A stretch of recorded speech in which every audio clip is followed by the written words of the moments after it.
मैं हूं astrologer KM. Sinha और मैं अपने इस यूट्यूब चैनल पर आप सभी का हार्दिक स्वागत करता हूं। जिस तरीके से आज पंचशीर पर पाकिस्तान और तालिबान की संयुक्त कार्रवाई हुई है, मैंने जो प्रिडिक्शन दिया था वो एग्जैक्टली अब इंडिकेट हो गया है कि ये चाइना का जो हाथ था वो सीधा सीधा अब आपको दिखाई दे रहा होगा। इस समय मैं गोरखपुर के नए सेंटर से लाइव हूँ और पाकिस्तान का बुरा समय अब प्रारंभ हो चुका है, जिसमें कहीं पर भी मुझे कोई डाउट नहीं दिखाई दे रहा है। देखिए, सुबह से ही लोगों के बहुत सारे मैसेज आ रहे थे और सेंटर का उद्घाटन भी होना था, इस कारण से लगातार व्यस्तता चल रही थी। फिर भी इस व्यस्त समय में आप लोगों के लिए कैलकुलेशन ज़रूर मैंने किया है कि आगे क्या घटना घटित होने वाली है। क्या ये तालिबान, पाकिस्तान और चाइना एक हो जाएंगे? पहला क्वेश्चन। क्या ये तीनों मिलकर संयुक्त होकर हमारे कश्मीर को अपने प्रभाव में लेंगे? दूसरा क्वेश्चन। तालिबान की गद्दी पर कौन एक्चुअली में बैठेगा? तीसरा क्वेश्चन। तो ये तीन ऐसे महत्वपूर्ण क्वेश्चन है जिसको एनालाइज करने में समय भी लग रहा था। और आपको पता है, विदाउट एनालिसिस, विदाउट रिसर्च किए हुए मैं कोई प्रेडिक्शन नहीं देता हूँ। तो यहाँ पर जो सबसे पहले चीज़ सामने निकल के आ रही है, जो पाकिस्तान है इस समय एक बहुत बड़ी गलती कर रहा है। इसको लग रहा है कि चाइना इसका दोस्त है, तालिबान इसका दोस्त है, मित्र है। लेकिन मैं बता दूं कि तालिबान किसी का नहीं है। मैं आज ही आपको बता दे रहा हूँ, तालिबानी किसी के नहीं है और चाइना किसी का नहीं है। इन दोनों लोगों पर कभी भी विश्वास नहीं किया जा सकता है और आपको पता है इसका क्या रीज़न है। मेरे ख्याल से आप लोग में से कोई भी ऐसा लोग नहीं होगा जो इस बात से डिसएग्री करता हो। ना ही आप चाइना पर विश्वास कर सकते हैं, ना ही आप तालिबान पर विश्वास कर सकते हैं। लेकिन पाकिस्तान के बारे में कहा जाए विनाशकाल विपरीत बुद्धि, यहाँ पर जब विनाश का समय स्टार्ट हो रहा है पाकिस्तान के लिए, तो पाकिस्तान को अभी ऐसा मतभ्रम हो रहा है। उनकी जो कुंडली की जो दशा चल रही है उसमें मतभ्रम ये हो रहा है कि मेरे दोस्त हैं, मेरे मित्र हैं, तालिबानी भी मेरे मित्र हैं, चाइना तो उनके ऑलरेडी कहा जाए कि मित्रता वो हमेशा समझते हैं। तो यहाँ पर चाइना और तालिबान मिलके, आज नोट कर लीजिएगा और इस वीडियो को भी सेव करके रखिएगा, आज इसको नोट कर लीजिए। 110% मैं बता रहा हूँ, पाकिस्तान जो मैंने लास्ट प्रेडिक्शन दिया था कि रोएगा, उसका प्रारंभ यहाँ पर हो चुका है। पाकिस्तान रोएगा, इसका प्रारंभ हो गया है। पाकिस्तान ने बड़ी गलती करनी प्रारंभ कर दी है। तालिबान को हेल्प करना जो स्टार्ट किया है वो निश्चित रूप से अब लोगों के सामने खुले आ रहा है। और इसमें चाइना जो है सबसे पहले तालिबान पाकिस्तान पे ही अटैक करेगा। अभी ऐसा कभी कभी प्रतीक होता है कि लोग हमारे मित्र हैं, लेकिन अंदर से गुप्त शत्रु बहुत सारे रहते हैं।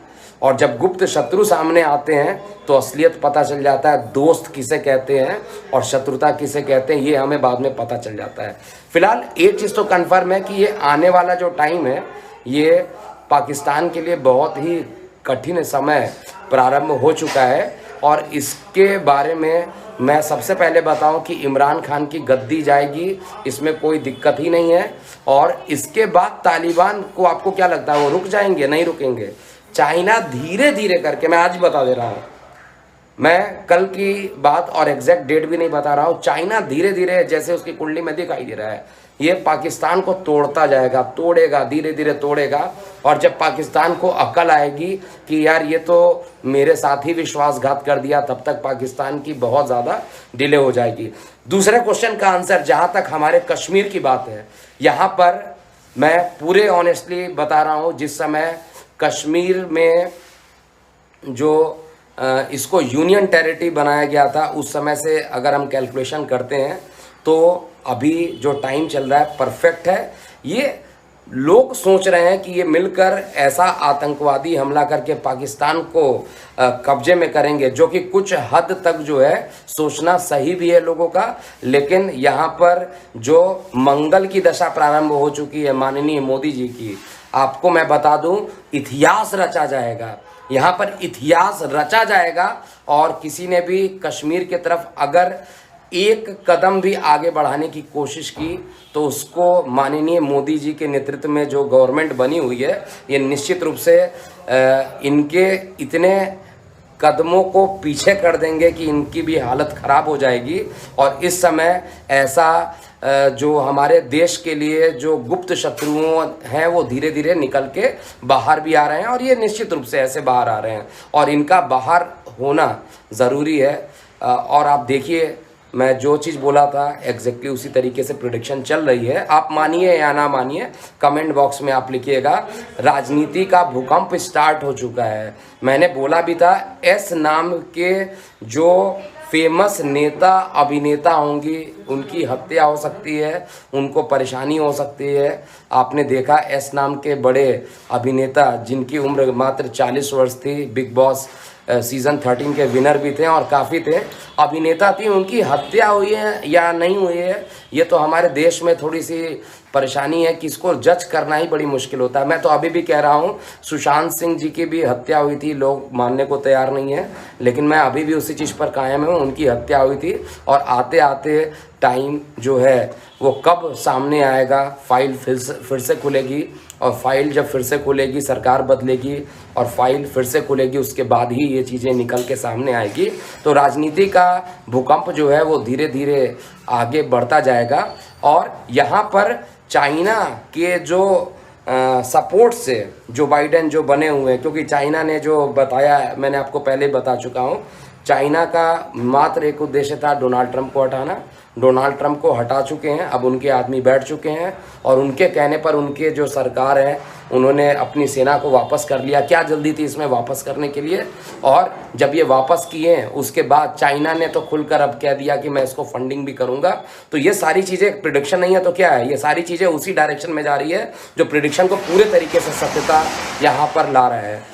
भारत अखंड भारत है और हमेशा रहेगा, और इसकी भी गणना जो है धीरे धीरे आपको पता चलता जाएगा। माननीय मोदी जी की जो मंगल की दशा स्टार्ट हो रही है, ये मंगल की दशा में मंगल होगा, और मंगल निश्चित रूप से एग्रेसिव होता है। और कई बार आपने देखा भी होगा कि मंत्रिमंडल का विस्तार होना, मंत्रिमंडल में बहुत सारे चेहरों को चेंज कर देना और बहुत हाई लेवल की चीज़ें, क्योंकि मंगल एक सेनापति है और मंगल इनके लगन में नीच भंग राजयोग बनाया है। चंद्रमा का नीच भंग राजयोग मंगल ने बनाया है, और मंगल चंद्रमा की जो युति बनी हुई है इनके रूप को और ज़्यादा पॉजिटिव बना रही हैं। और आने वाले समय में भारत का जो कठिन समय था वो अब ख़त्म हो चुका है। अब निश्चित रूप से अगर युद्ध की स्थिति आती है या नहीं आती, इस पर गणना मैं ज़रूर करूँगा कि वाकई क्या युद्ध की स्थिति आएगी। लेकिन एक साल पहले ही अखंड मंथन चैनल पे भी बताया था कि पाकिस्तान के आतंकवादी जो रहेंगे वो न्यूक्लियर वेपन्स को अपने हाथ में ले लेंगे, और वो जो न्यूक्लियर वेपन है उनके अगर हाथ में चला जाएगा तो वो तो किसी की सुनने वाले नहीं हैं, और न्यूक्लियर वेपन्स का वार शुरू हो सकता है। इस पे ये तालिबान के हाथ के ही थ्रू होना है, जैसा कि चेक कर पा रहा हूँ।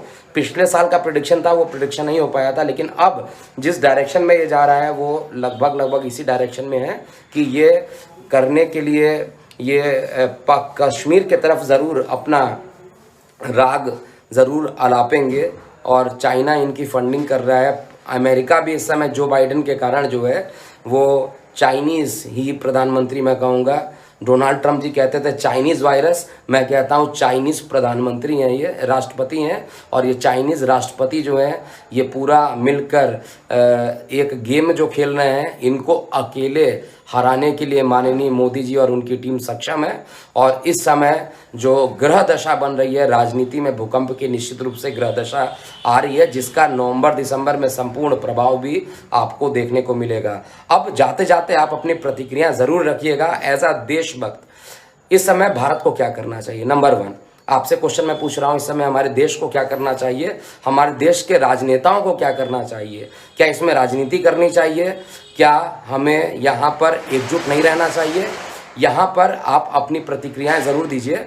बात हिंदू और मुस्लिम की नहीं है, बात हमारे देश की है, धर्म की है। तो यहाँ पर जो मैं चेक कर पा रहा हूँ इसके अकॉर्डिंग हमारा जो अखंड भारत पहले भी था और धीरे धीरे अखंड भारत की तरफ हम बढ़ेंगे भी।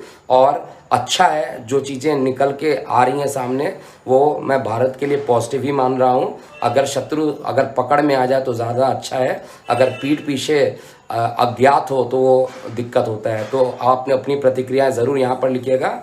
और मैं कल दिल्ली में अवेलेबल रहूँगा और परसों मैं राजकोट आ रहा हूँ पहली बार। तो राजकोट में आपसे मुलाकात होगी। जिनको कंसल्टेशन लेना होगा वो हमारे टीम पर या हमारे व्हाट्सएप नंबर 9818318303 पर आप कांटेक्ट कीजिएगा। 11 से 16 के बीच में मैं मुंबई में भी अवेलेबल रहूँगा।